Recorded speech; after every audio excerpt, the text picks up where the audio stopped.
Hi everyone, good evening. It's nighttime out. I just got home from work and I was inspired to create this video because I had to work with this woman today that I haven't actually seen in many months. I never thought I would actually see her again. See, I do contract work, so I work with different people. I wouldn't say every week, but pretty frequently. So I see different optical shop owners, I see different opticians, I see different doctors, I see different staff members almost every day. And there is quite a bit of turnover in this field, unfortunately. So I get to meet and befriend new people all the time, which is cool. But a lot of the no, I shouldn't say a lot, not a lot of the people, but some of the people are extremely difficult to work with.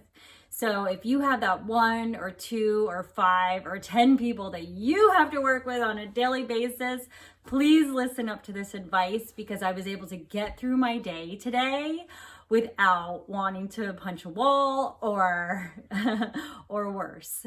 So 3 bits of advice that I want to offer to you to try and make your day more tranquil in the presence of someone that just drives you nuts. This advice comes with years of experience. So I've accumulated 3 things that I try to do every day in the presence of somebody that I have to work with that, we don't quite get along. It's like you feel like you're all there, you're trying to all accomplish the same goal of getting your work done, making the company great, and just going home and being with your family, friends, living your life. This is supposed to be a place of function, and not everyone gets to work in their dream job, but hopefully it can be a place that you can at least tolerate, because you do have to spend many hours there and many days there. So practically half your life is at work. So let's try to make it a little bit more pleasant. Number 1, I have experience working with gossipers. Oh my goodness. They just want to tell you their life story, other people's life stories. And let me tell you something, if they are talking about somebody else that you work with, by all means, they are absolutely talking about you behind your back as well. And don't think that they are not, because they definitely are. So number 1 is you don't want to give anyone ammunition to go behind your back and talk badly about you to your colleagues, because nothing good is ever going to come out of that. People are going to think lowly of you. You might get a bad reputation. It might even sacrifice a raise or a promotion that you were due. When you're talking with somebody who's a gossiper, just listen and nod and smile. Be agreeable, but don't give your opinion. Don't give your opinion to the opposite of what they are saying. Don't say anything that insinuates that you really agree with them. Just be an ear, because I find that most people that are just in that zone of feeling the need to tell you everything, they really just want to vent and have somebody listen to their problems. So just be that ear for them, and they'll feel better. You'll feel better that you didn't put yourself in a situation that is going to bite you in the what. Number 2, and actually this should have really been number 1, when you come into the presence of that person that you just really don't jive with at work, just as you approach them, or if there's any chance at all that you can even step out of the room for a moment without looking so obvious that you're trying to just get away from them, just take deep breaths, count to 10, deep, what we call in yoga ujjayi breath, where you sort of close off the back of your throat and inhale. It sounds like waves. It's supposed to sound like waves anyway. I don't really think it ever does, but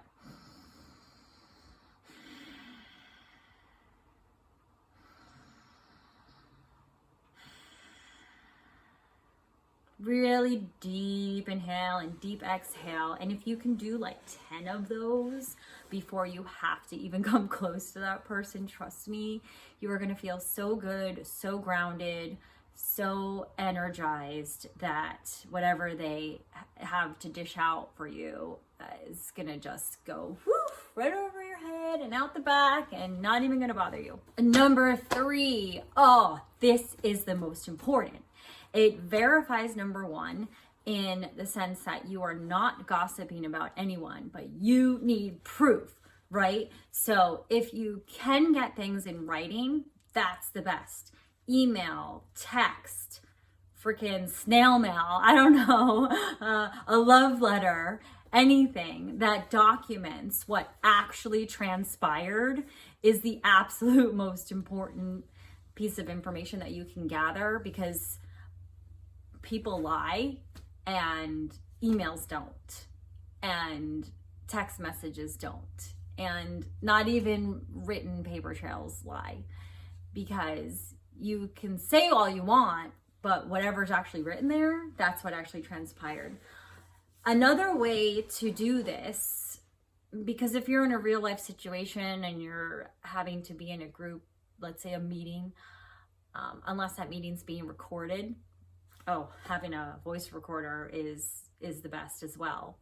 But just having that extra person there with you in the room. So if you are in a situation like today, I had to work with a woman that I don't quite get along with. We just don't jive. I made it so that there was at least one other person there in the room. So if I did have to talk to her, which I didn't, and actually that's a bonus tip I'm going to add. If I did have to talk to her, she couldn't say that I said this or that because I had a witness. Extremely important to try and surround yourself with at least one other person when you're in the presence of that person that you don't quite get along with. Bonus tip, if you are like me and you're very good at just completely ignoring people, then the less words, the better. Does it make me feel good to have to ignore somebody? No, it really doesn't. I don't want to have to live my life that way. But if you've just dealt with someone that you have tried everything in your power to get along with, to cooperate with, and it's just not working, they are just like here and you're like here, and you're just never going to come together and be all lovey-dovey, then just try your best to say absolutely nothing to them unless you really absolutely have to. And then if you do have to, try to get some documentation, put it in writing, take deep breaths before you have to deal with them, and do not engage in their gossipy, backstabbing ways. I hope this video helps. I know it's kind of quirky and off topic from my usual, but hey, it's all part of the process. We all got to go to our jobs and work so we can get money to travel. And there you go. I hope you liked this video. And if you did, please give it a thumbs up and please share with anybody that you think might benefit from this topic. I really, really appreciate you. I realized today I'm at 134 subscribers, so I love you all. Thank you so much for watching. And I'm going to be doing a few different topics coming up because I am going to be starting the IVF process, which is going to be very difficult for me. So I'll probably be making a lot of videos regarding that. And I just find talking to you guys is very therapeutic. And I really appreciate you all for watching. Thank you. Have a blessed night, and I'll see you soon.